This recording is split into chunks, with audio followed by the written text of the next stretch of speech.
na sequência,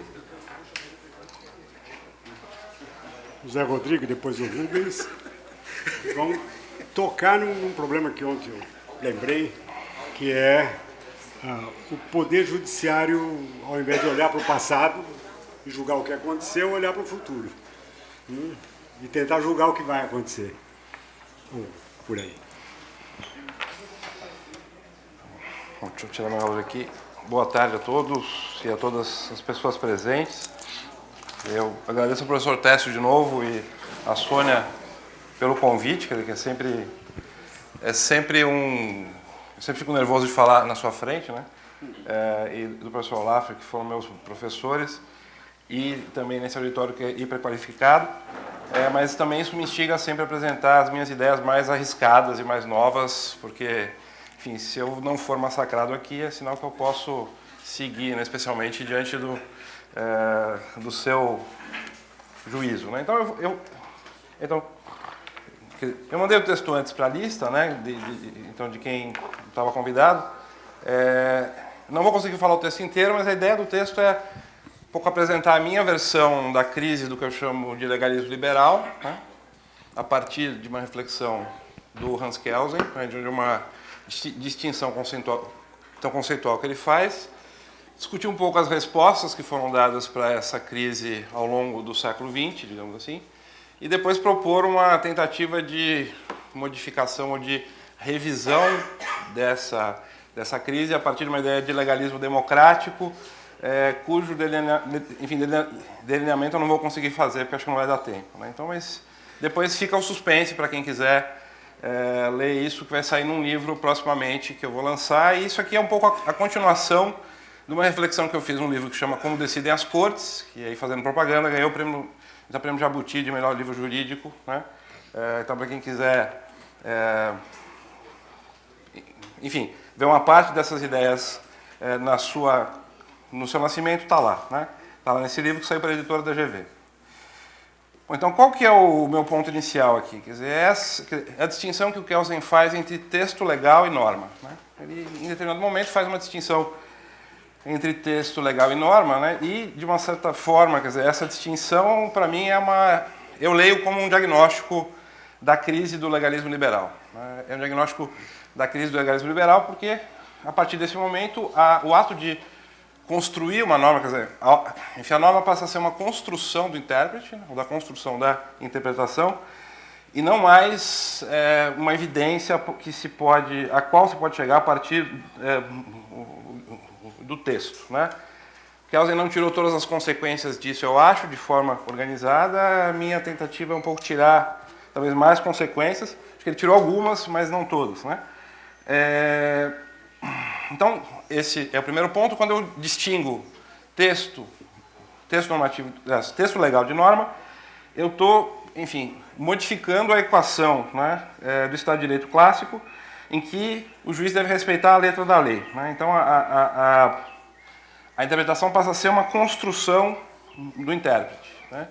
Em outro nível de análise, né, você também tem uma dificuldade de distinguir, a partir de então, o que é lícito do que é ilícito, né? Porque se a norma resulta de uma interpretação, você pode ter várias interpretações possíveis sobre o que é aquela norma e várias visões sobre o que é lícito e ilícito, né? E todas as divergências sobre se aconteceu o crime ou não aconteceu, independentemente, às vezes, dos fatos, mas da interpretação que se tem da lei, né? E esse é um ponto interessante, né? Porque isso mexe também num outro ponto importante para a história da filosofia, que é a concepção que o Kant apresenta de uso público da razão, especialmente nos textos chamados Conflito das Faculdades e quer dizer, o que é iluminismo, né? Em que lá ele diz claramente, olha, o uso público da razão, né, é algo que deve ser feito de forma ampla, mas entre acadêmicos e de forma limitada. Não se pode questionar o texto legal, né? Também não se pode ter um limite, né? Não se pode questionar abertamente o sentido do direito, e essa é a função do direito na sociedade, em meios acadêmicos, num espaço onde você é mais protegido, né? Você pode, eventualmente, questionar tudo, né? Porque justamente a ideia de iluminismo é você não aceitar nenhuma autoridade, a não ser que passe pelo crivo da razão, mas Kant vai dizer, olha, no caso do direito é importante não questionar publicamente a lei. E quando eu tenho essa indistinção, né, entre o que é texto e norma, eu também mexo nesse pressuposto. E, portanto, o processo de debate sobre o que é o direito se torna constitutivo do que é o direito. Então, você tem então, minha proposta é que você tenha aí uma hecatombe, como eu coloco no texto, né? Ou tem uma destruição, quer dizer, que é muito impressionante, dessa estrutura do legalismo liberal. Isso é interessante.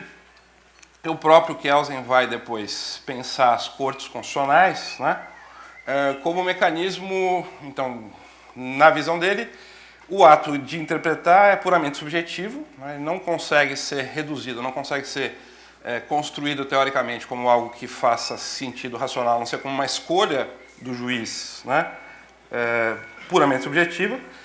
E, até onde eu posso entender, quando ele vai discutir as cortes constitucionais, a partir desse reconhecimento, ele está dizendo, olha, talvez a única maneira de controlar as decisões seja pelo desenho das cortes, né, ou seja, pela forma de você organizar, né, o procedimento decisório, o duplo grau de jurisdição, etc. Quer dizer, não é isso que ele está dizendo, mas no caso da Corte Constitucional, é a Corte que vai fazer esse papel, né, não mais a lei, mas a Corte de último, ou de alguém que vá, né, digamos assim, dar um sentido, se não final, mas minimamente estável para a norma, mas já saindo do paradigma textualista, né? E esse segundo ponto também em relação ao ato ilícito. Então, isso é importante porque, veja, a partir desse momento, quer dizer, eu também posso ter na sociedade, quer dizer, é outro ponto importante, uma situação de conflito, que eu vou chamar de conflito de legalidades, né, conflitos de interpretação sobre a lei. Então, a própria sociedade passa a poder se apropriar do texto. Veja, o Kelsen não está dizendo tudo isso. Eu estou tentando apresentar uma interpretação, né, do que eu acho que essa distinção dele apresenta. Então, a própria sociedade também disputa o sentido da lei, também disputa o sentido do direito o tempo todo. E isso, na verdade, se torna a situação normal, né? Se torna um fato normal a indeterminação do texto legal, a indeterminação do texto jurídico, né, sob essa forma de ele admite várias interpretações ou várias possibilidades de interpretação possível, para mim, um fenômeno originário e é originário para pensar também o que é democracia e o que é democratização do Poder Judiciário, né?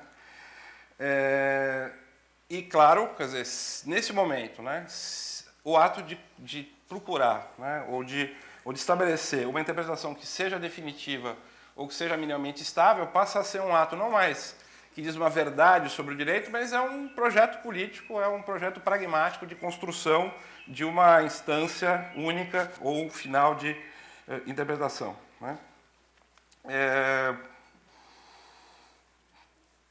Esse ponto é importante, quer dizer, aí as consequências disso, né? Então, o que o Kelsen está dizendo aqui também, esse ponto é importante para a minha reflexão como teórico, né, que a teoria do direito não é mais capaz, né, de determinar a interpretação. Você tem uma indeterminação e tem uma impotência da teoria, né?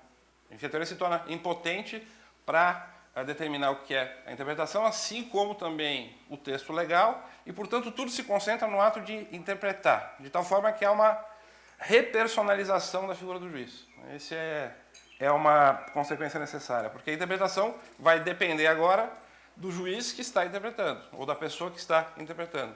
Não dá mais para dizer, no registro do legalismo liberal, que essa pessoa está simplesmente dizendo o texto da lei, porque o texto não é mais a fonte é a interpretação.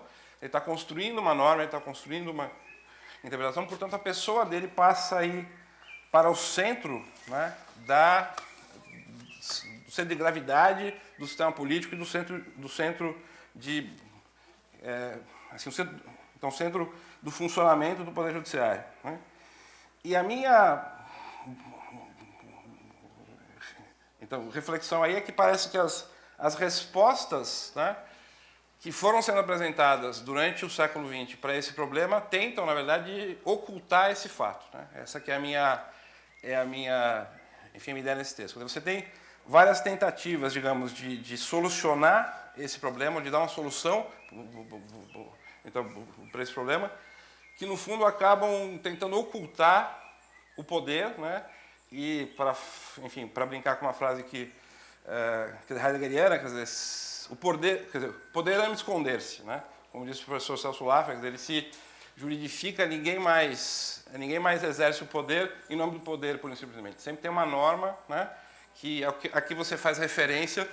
Inclusive, durante a ditadura, né, tinha um fenômeno dos decretos secretos, né, que era uma coisa interessante, né, que havia um decreto cujo texto era secreto. Então, você simplesmente usava a casquinha legal, né, para dizer, olha, existe um decreto, mas o texto dele é secreto e, portanto, eu faço referência, né, à lei, mas, na verdade, eu estou fazendo um ato puramente arbitrário, né?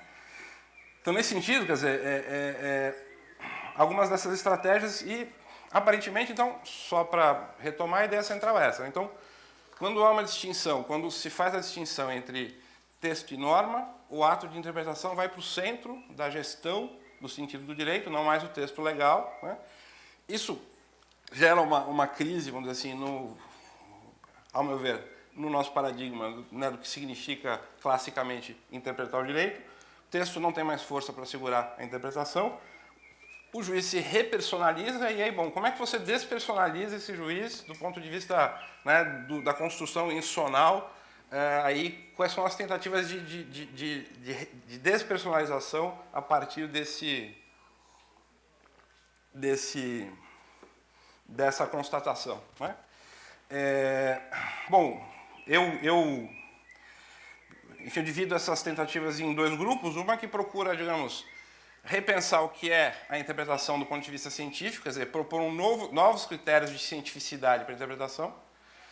Então, o que é a interpretação? Então, vai ser, sei lá, teoria da argumentação, retórica, enfim, tentativas hermenêutica, enfim, tentativas variadas de tentar dar uma nova cientificidade para o conceito ou para o ato de interpretar. Nenhuma dessas tentativas vai invalidar a afirmação do Kelsen, que diz, olha, a partir de agora o ideal de segurança jurídica só é atingível aproximativamente. Quer dizer, então não conseguimos mais, nesse sentido tradicional, chegar a uma segurança jurídica no sentido de um sentido único, um sentido específico para cada ato interpretativo. Você entra num outro paradigma, mas que já está num contexto de olhar a interpretação como construção. Então a gente tem essas tentativas que estão na teoria da argumentação, na teoria da racionalidade jurisdicional durante o século, né? E tem outras tentativas de tentar, digamos assim, reforçar a autoridade do judiciário e do juiz, né? O professor Técio divide essas questões em relato e cometimento, né? Então você tem tentativas, vamos dizer assim, no sentido do relato e outras no cometimento, quer dizer, se quiserem simbólico ou racional, ou poder e razão, enfim. E que também uma delas foi a instituição do concurso, né? O concurso é um princípio de legitimação do poder judiciário que alça, né, o juiz ou alça o jurista como agente de poder, agente do Estado, a essa função de interpretar a lei.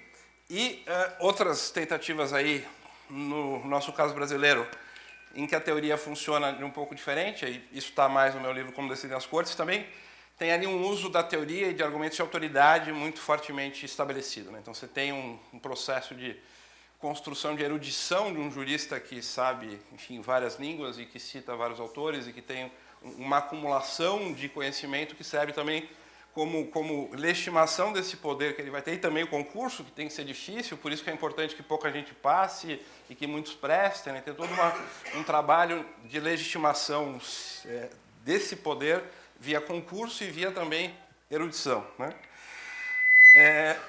Mas tem um problema aí, quer dizer, tem uma questão aí que me parece que fica obscurecida, né? Então fica no plano de fundo, e que eu acho que é importante trazer à tona, ela está vindo à tona naturalmente, que é, veja, essas tentativas ou essas respostas que estão sendo dadas a esse desafio uma tentativa de despersonalização do juiz, estão ainda sendo feitas dentro de um desenho institucional, né, uma certa visão de separação de poderes, que ainda é tributária da visão anterior legalista liberal. Então, quem interpreta é o juiz, e é o juiz como alguém ou que foi indicado, ou passou por um concurso, mas, digamos assim, eu falo provocativamente no texto, é uma aristocracia, né? Uma aristocracia judicial que um grupo de pessoas, né, que foi escolhido por alguma razão E aí a minha provocação, né, de ser uma aristocracia vem do fato, né, de que, nesse momento histórico, você não pode mais falar em nome da lei, né, você não pode mais falar em nome especificamente do sentido do texto. Talvez você fale em nome do concurso, mas o concurso também acaba... Né, e os juízes se comportam assim muitas vezes, né, como aristocratas que foram alçados ali por uma espécie de unção. O concurso é uma espécie de unção a uma função aristocrática, né? Então, você tem uma concentração do poder de interpretar ainda num grupo específico de pessoas, e talvez isso também seja um espaço, seja um elemento que se deva mexer, e já está sendo mexido, né? Já está sendo mexido efetivamente como? Audiências públicas feitas pelo Supremo, tentativas de uso, de abertura do judiciário por amicus curiae, né? Alternativas de participação. Eu fico pensando, por que não pensar em um júri constitucional para certas questões? Né? Por que julgar as questões constitucionais só pelos juízes do Supremo e não eventualmente pensar num júri constitucional, transformar a audiência pública com vários participantes em um júri, né? Inclusive, eventualmente eliminar o Supremo como a gente o conhece, claro, não estou querendo tirar emprego de ninguém, mas, enfim, por fins de especulação intelectual, a gente, né, o papel do intelectual é pensar de forma livre, né? Mas por que não pensar em extinguir o Supremo e transformar as questões constitucionais em um júri constitucional? Estou exagerando para mostrar a questão, né? Estou exagerando expressionisticamente para que vocês vejam a questão, mas claro que isso pode ser combinado, né, com as estruturas que já existem, mas eu acho que mexer nesse desenho, né, nessa forma de desenhar o Poder Judiciário também é um elemento importante para a democratização, para pensar a sua democratização, para além dessa manutenção, né, da confiança ou do poder de dizer o direito na mão de um grupo específico de pessoas, porque, por diversas razões, talvez esse modelo esteja se esgotando, a gente não consegue mais, digamos, manter a neutralidade do Poder Judiciário, manter a sua posição relativamente neutra no campo da política, com a situação como ela está. Então, esse é o ponto, digamos, central, né, do que eu queria dizer. Enfim, quando eu participei do movimento estudantil, eu me prometi que sempre que eu falo em público, eu falo no máximo 15 minutos. Então, esse é a minha proposta. Mas, enfim, eu vou falar um pouco mais para desdobrar um pouquinho, porque aquelas assembleias intermináveis, né? Então todo mundo falando, repetindo o que já estava falando só porque eu estava falando. Claro que eu não fui para a política, eu fui para a academia, então eu não tenho nenhum jeito para isso. Né? Então, de fato, eu 15 minutos, cumpri a promessa. 15 minutos eu disse o meu essencial. E vou desdobrar um pouco, talvez algumas questões da segunda parte possam ser interessantes, né?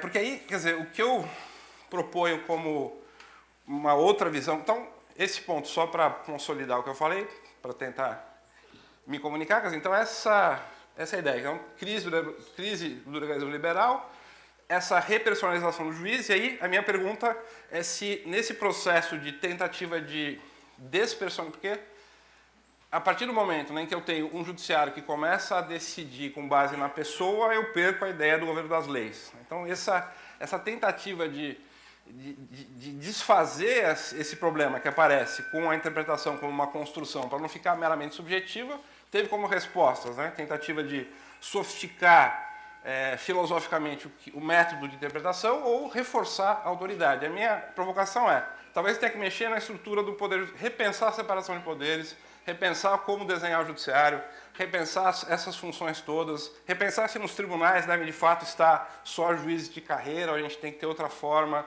de estruturar, pensar como a amicus curiae funciona, etc, etc. Né?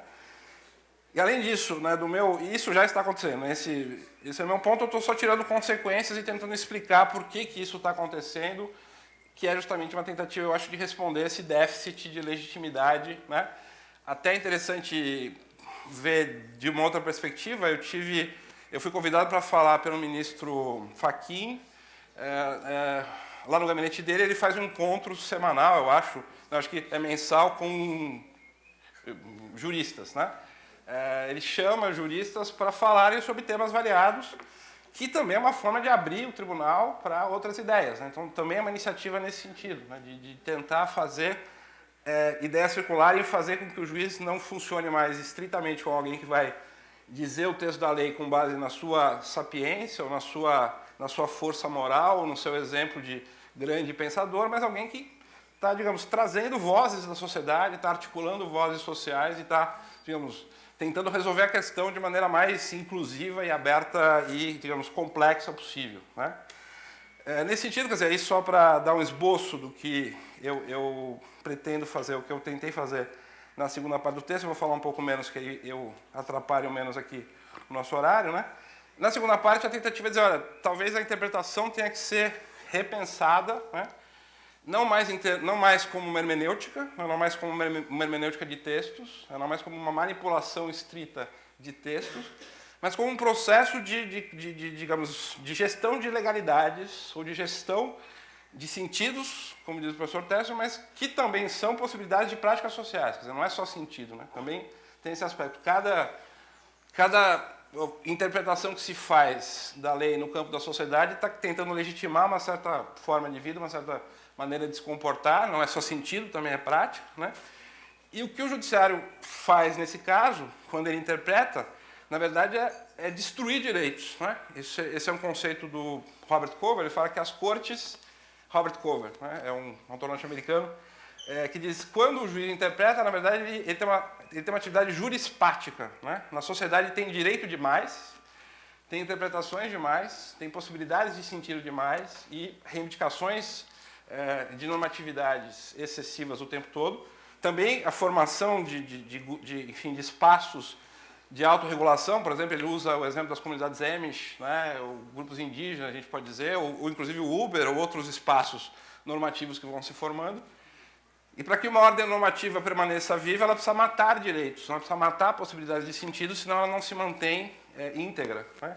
E talvez esse seja um caminho para repensar a interpretação, também aí como um raciocínio não mais a partir só do texto, também do texto, o texto não pode ser ignorado, né, porque ele faz parte de um processo de produção legítima, né, de certas referências para interpretação, mas fica claro que o juiz fala a partir do texto, não, o texto não é mais, nunca, quer dizer, desde o Kelder, né, não é mais ponto de chegada, mas é ponto de partida da interpretação.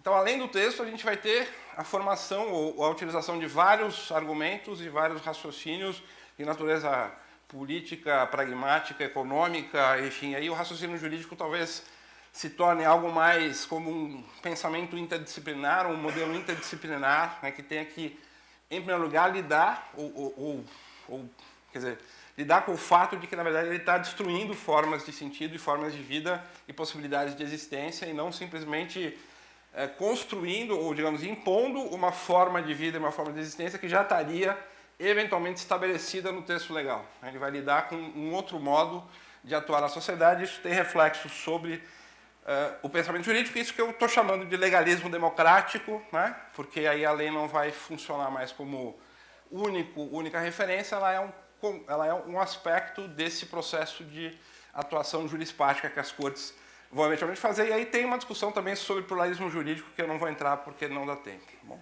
mas é isso. Agradeço a atenção.